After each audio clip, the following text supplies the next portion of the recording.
ओम श्री गणेशाय नमः। जय श्री कृष्ण। राधे राधे। नमस्कार दोस्तों आप सभी को हमारे YouTube channel Shraddha and faith में स्वागत है।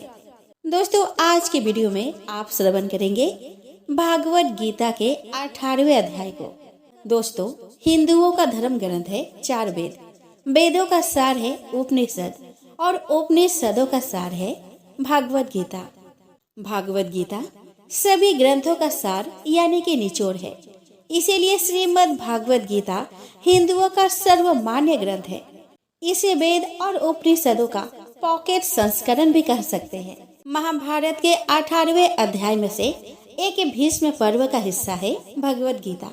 गीता में भी कुल 18 अध्याय है। 18 अध्यायों की कुल श्लोक संख्या 700 है। भागवत गीता के 18वां अध्याय मोक्ष संन्यास योग नाम से है।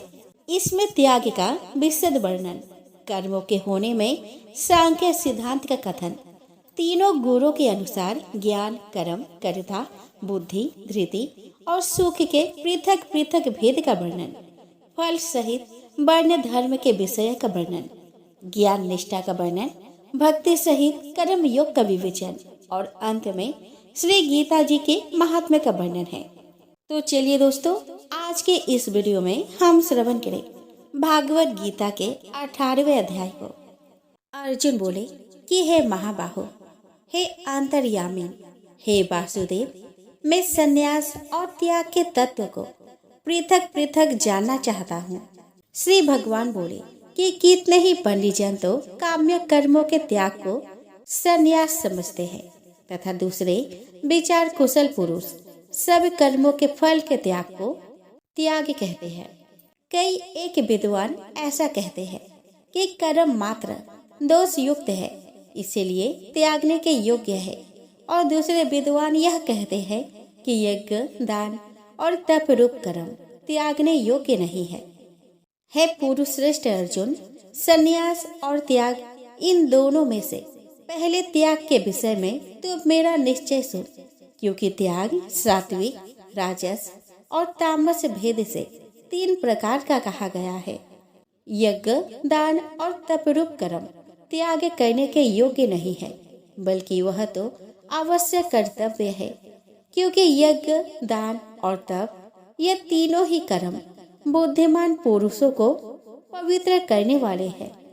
इसीलिए हे पार्थ, इन यज्ञ, दान और तपरूप कर्मों को तथा और भी संपूर्ण कर्तव्य कर्म को आसक्ति और फलों का त्याग करके अवश्य करना चाहिए।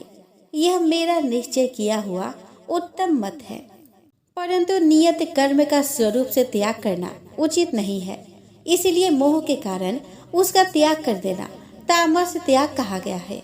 जो कुछ कर्म है वह सब दुख रूप ही है, ऐसा समझकर यदि कोई शारीरिक क्लेश के भय से कर्तव्य कर्मों का त्याग कर दे तो वह ऐसा राजस त्याग करके त्याग के फल को किसी प्रकार भी नहीं पाता। हे अर्जुन, जो शस्त्र विहीन कर्म करना कर्तव्य है, इसी भाव से आसक्ति और फल का त्याग करके किया जाता है। हे अर्जुन, जो शस्त्र विहीन कर्म करना कर्तव्य है, इसी भाव से आसक्ति और फल का त्याग करके किया जाता है, वही सात्विक त्याग माना गया है। जो मनुष्य अकुशल कर्म से तो द्वेष नहीं करता और कुशल कर्म में आसक्त नहीं होता, वह शुद्ध सत्व गुण से युक्त पुरुष, संशय रहित, बुद्धिमान और सच्चा त्यागी है। क्योंकि शरीरधारी किसी भी मनुष्य द्वारा संपूर्णता से सब कर्मों का त्याग किया जाना शक्य नहीं है। इसीलिए जो कर्म फल त्यागी है वही त्यागी है। यह कहा जाता है, कर्म फल का त्याग न करने वाले मनुष्य के कर्मों का तो अच्छा, बुरा और मिला हुआ ऐसे 3 प्रकार का फल मरने के पश्चात अवश्य होता है, किंतु कर्म फल का त्याग कर देने वाले मनुष्य के कर्मों का फल किसी काल में भी नहीं होता।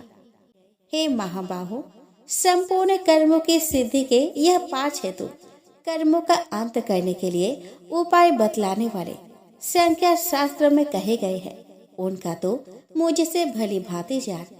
इस विषय में अर्थात कर्मों की सिद्धि में अधिष्ठान और कर्ता तथा भिन्न भिन्न प्रकार के कारण एवं नाना प्रकार के अलग अलग चेष्टाएं और वैसे ही पांचवा हेतु दैव है। मनुष्य मन, वाणी और शरीर से शास्त्र अनुकूल अथवा विपरीत जो कुछ भी कर्म करता है उसके यह पांचों कारण है। परंतु ऐसा होने पर भी जो मनुष्य अशुद्ध बुद्धि और शास्त्र के अभ्यास से तथा भगवत अर्थ कर्म और उपासना करने से मनुष्य की बुद्धि शुद्ध होती है, इसीलिए जो उपयुक्त साधनों से रहित है उसकी बुद्धि अशुद्ध है, ऐसा समझना चाहिए। परंतु ऐसा होने पर भी जो मनुष्य अशुद्ध बुद्धि होने के कारण इस विषय में यानी कर्मों के होने में केवल शुद्ध स्वरूप आत्मा को कर्ता समझता है, वह मलिन बुद्धि वाला अज्ञानी यथार्थ नहीं समझता। जिस पुरुष के अंतःकरण में मैं कर्ता हूँ ऐसा भाव नहीं है तथा जिसकी बुद्धि सांसारिक पदार्थों में और कर्मों में लिपायमान नहीं होती, वह पुरुष इन सब लोगों को मारकर भी वास्तव में ना तो मरता है और न पाप से बंधता है। जैसे अग्नि, वायु और जल द्वारा प्रारब्धवश किसी प्राणी की हिंसा होती देखने में आए तो भी वह वास्तव में हिंसा नहीं है, वैसे ही जिस पुरुष का देह में अभिमान नहीं है वह स्वार्थ रहित केवल संसार के हित के लिए ही जिसके संपूर्ण क्रियाएं होती है, उस पुरुष के शरीर और इंद्रियों द्वारा यदि किसी प्राणी की हिंसा होती हुई लोक की दृष्टि में देखी जाए तो भी वह वास्तव में हिंसा नहीं है, क्योंकि आसक्ति, स्वार्थ और अहंकार के ना होने से किसी प्राणी की हिंसा हो ही नहीं सकती तथा बिना कर्तव्य अभिमान के किया हुआ कर्म वास्तव में अकर्म ही है, इसीलिए वह पुरुष पाप से नहीं बंधता। ज्ञाता, ज्ञान और ज्ञेय ये तीनों प्रकार के कर्म प्रेरणा है और कर्ता, करण तथा क्रिया ये तीनों प्रकार का कर्म संग्रह है। गुरु की संख्या करने वाले शास्त्र में ज्ञान और कर्म तथा कर्ता गुरु के भेद से तीन तीन प्रकार के ही कहे गए हैं, उनको भी तो मुझसे भली भांति सुन। जिस ज्ञान से मनुष्य पृथक पृथक सब भूतों में एक अविनाशी परमात्मा भाव को विभाग रहित समय भाव से स्थित दिखता है, उस ज्ञान को तो सात्विक जान।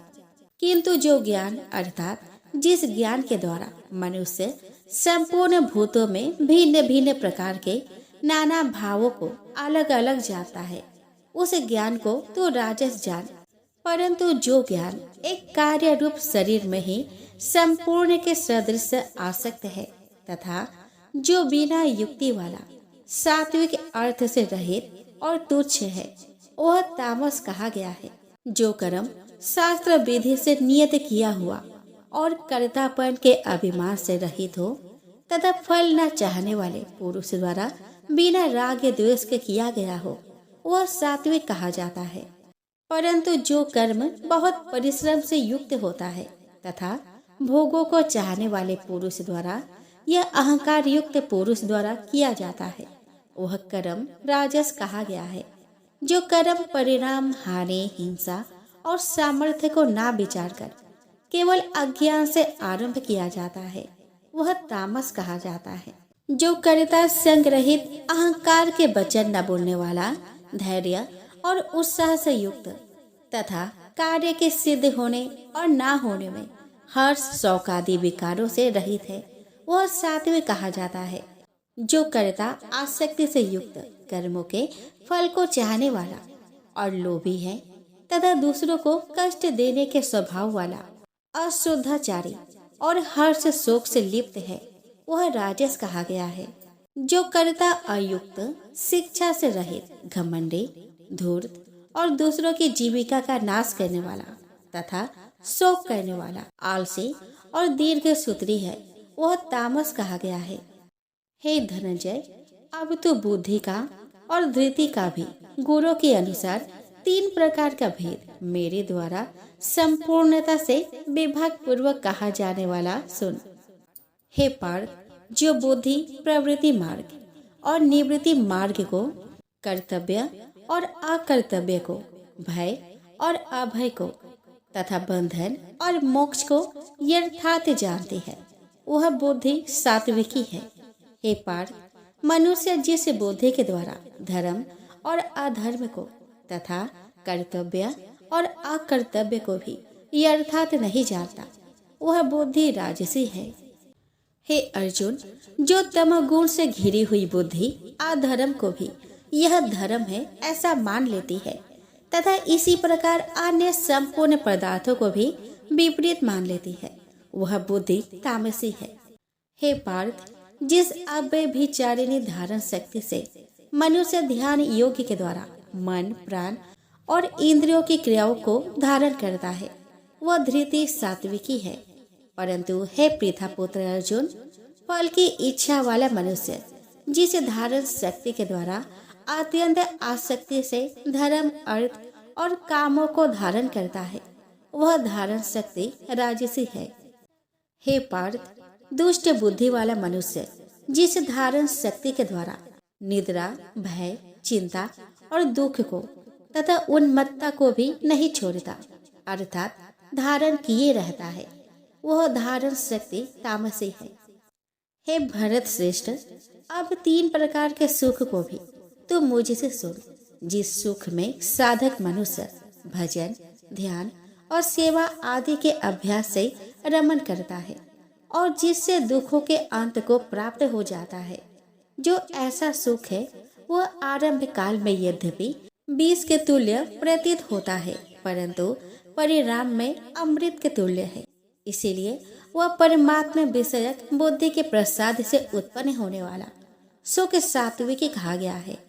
जो सुख विषय और इंद्रियों के संयोग से होता है, वह पहले भोग काल में अमृत के तुल्य प्रतीत होने पर भी परिणाम में विष के तुल्य है।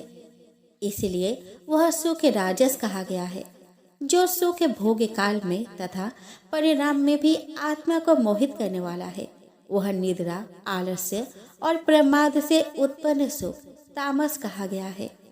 पृथ्वी में या आकाश में अथवा देवताओं में तथा इनके सिवा और कहीं भी ऐसा कोई सत्व नहीं है जो प्रकृति से उत्पन्न तीनों गुणों से रहित हो। हे परम तप, ब्राह्मण, क्षत्रिय और वैश्यों के तथा शूद्रों के कर्म भाव से उत्पन्न गुणों द्वारा विभक्त किए गए हैं। अंतःकरण का निग्रह करना, इंद्रियों का दमन करना, धर्म पालन के लिए कष्ट सहना, बाहर भीतर से शुद्ध रहना, दूसरों के अपराधों को क्षमा करना, मन, इंद्रिय और शरीर को सरल रखना, वेद, शास्त्र, ईश्वर, परलोक आदि में श्रद्धा रखना, वेद शास्त्रों का अध्ययन अध्यापन करना और परमात्मा के तत्व का अनुभव करना, यह सब के सभी ब्राह्मण के स्वाभाविक कर्म है। शूरवीरता, तेज, धैर्य, चतुरता और युद्ध में ना भागना, दान देना और स्वामी भाव, यह सब के सभी क्षत्रिय के स्वाभाविक कर्म है। खेती, गोपालन और क्रय विक्रय रूप सत्य व्यवहार, यह वैश्य की स्वाभाविक कर्म है तथा सभी वर्णों की सेवा करना शूद्र का भी स्वाभाविक कर्म है। अपने अपने स्वाभाविक कर्मों में तत्परता से लगा हुआ मनुष्य भगवत प्राप्ति रूप परम सिद्धि को प्राप्त हो जाता है।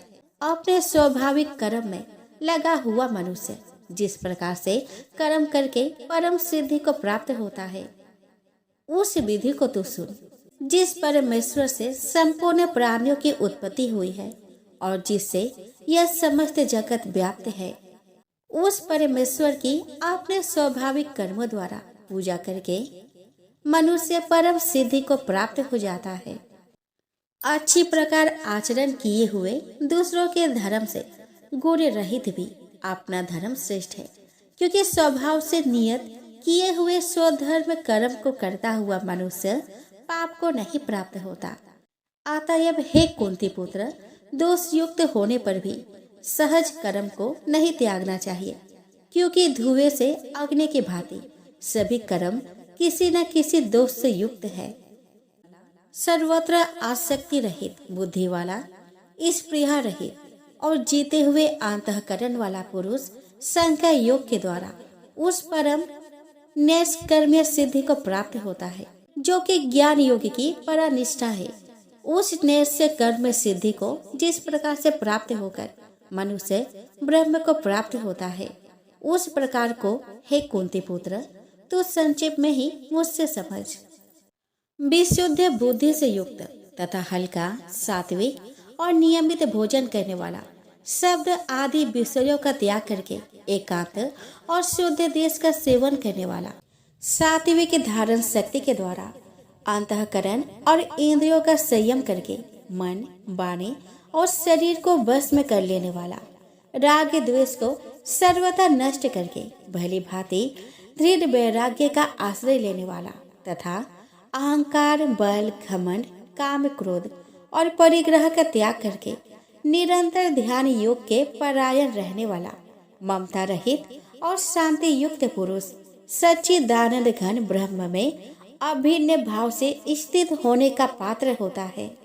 फिर वह सच्चिदानंद घन ब्रह्म में एक ही भाव से स्थित प्रसन्न मन वाला योगी ना तो किसी के लिए सुख करता है और ना किसी की आकांक्षा ही करता है।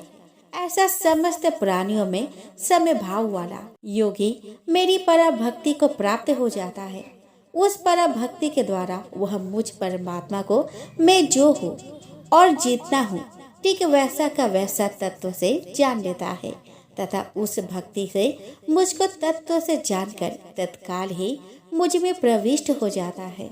मेरे परायण हुआ कर्म योगी तो संपूर्ण कर्म को सदा करता हुआ भी मेरी कृपा से सनातन अविनाशी परम पद को प्राप्त हो जाता है। सब कर्म को मन से मुझ में अर्पण करके तथा समबुद्धि रूप योग को अवलंबन करके मेरे परायण और निरंतर मुझ में चित वाला हो। उपयुक्त प्रकार से मुझ में चित वाला होकर तू मेरी कृपा से समस्त संकटों को अनायास पार कर जाएगा और यदि अहंकार के कारण मेरे वचनों को ना सुनेगा तो नष्ट हो जाएगा, अर्थात परमार्थ से भ्रष्ट हो जाएगा। जो तू अहंकार का आश्रय लेकर यह मान रहा है कि मैं युद्ध नहीं करूंगा, तो तेरा यह निश्चय मिथ्या है, क्योंकि तेरा स्वभाव तुझे जबरदस्ती युद्ध में लगा देगा। हे कुंती पुत्र, जिस कर्म को तू मोह के कारण करना नहीं चाहता, उसको भी अपने पूर्वकृत स्वाभाविक कर्म से बंधा हुआ परवश होकर करेगा। हे अर्जुन, शरीर रूप यंत्र में आरूढ़ हुए संपूर्ण प्राणियों को अंतर्यामी परमेश्वर अपनी माया से उनके कर्मों के अनुसार भ्रमण कराता हुआ सब प्राणियों के हृदय में स्थित है। हे भारत, तू सब प्रकार से उस परमेश्वर के ही शरण में जा। उस परमात्मा की कृपा से ही तू परम शांति को तथा सनातन परम धाम को प्राप्त होगा। इस प्रकार यह गोपनीय से भी अति गोपनीय ज्ञान मैंने तुमसे कह दिया। अब तू इस रहस्य युक्त ज्ञान को पूर्णतया भली भांति विचार कर, जैसे चाहता है वैसा ही कर। संपूर्ण गोपनीयों से भी अति गोपनीय मेरे परम रहस्य युक्त वचन को तो फिर से सुन। तू मेरा अतिशय प्रिय है, इससे यह परम हितकारक वचन मैं तुमसे कहूँगा। हे अर्जुन, तुम मुझ में मन वाला हो, मेरा भक्त बन, मेरा पूजन करने वाला हो और मुझको प्रणाम कर। ऐसा करने से तो मुझे ही प्राप्त होगा। यह मैं तुझसे सत्य प्रतिज्ञा करता हूँ, क्योंकि तू मेरा अत्यंत प्रिय है। संपूर्ण धर्म को अर्थात संपूर्ण कर्तव्य कर्म को मुझ में त्याग कर तू केवल एक मुझ सर्वशक्तिमान सर्वधार परमेश्वर के ही शरण में आ जा। मैं तुझे संपूर्ण पापों से मुक्त कर दूंगा। तू शोक मत कर। तुझे यह गीत रूप रहस्यमय उपदेश किसी भी काल में न तो तप रहित मनुष्य से कहना चाहिए, न भक्ति रहित से और न बिना सुनने की इच्छा वाले से ही कहना चाहिए, तथा जो मुझ में दोष दृष्टि रखता है उससे तो कभी भी नहीं कहना चाहिए।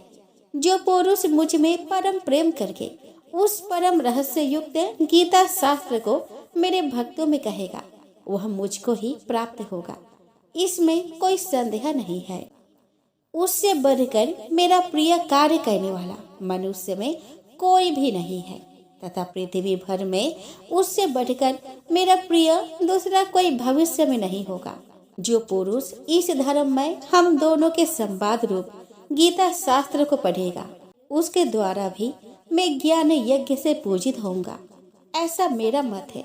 जो मनुष्य श्रद्धा युक्त और दोष दृष्टि से रहित होकर इस गीता शास्त्र का श्रवण भी करेगा वह भी पापों से मुक्त होकर उत्तम कर्म करने वालों के श्रेष्ठ लोकों को प्राप्त होगा। हे पार्थ, क्या इसको तूने एकाग्रचित्त से श्रवण किया? और हे धनंजय, क्या तेरा अज्ञान जनित मोह नष्ट हो गया? अर्जुन बोले कि हे अच्युत, आपकी कृपा से मेरा मोह नष्ट हो गया और मैंने स्मृति प्राप्त कर ली है। अब मैं संशय रहित होकर स्थिर हूँ, अतः आपकी आज्ञा का पालन करूंगा। संजय बोले कि इस प्रकार मैंने श्री वासुदेव के और महात्मा अर्जुन के इस अद्भुत रहस्य युक्त रोमांचकारक संवाद को सुना।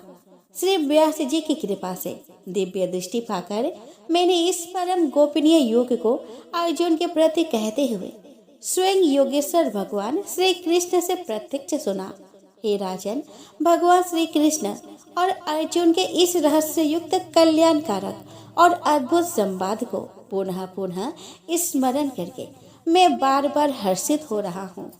हे राजन, श्री हरि के उस अत्यंत विलक्षण रूप को भी पुनः पुनः स्मरण करके मेरे चित्त में महान आश्चर्य होता है और मैं बार बार हर्षित हो रहा हूँ। हे राजन, जहाँ योगेश्वर भगवान श्री कृष्ण है और जहाँ गांडीव धनुधारी अर्जुन है वहीं पर श्री विजय, विभूति और अचल नीति है, ऐसा मेरा मत है।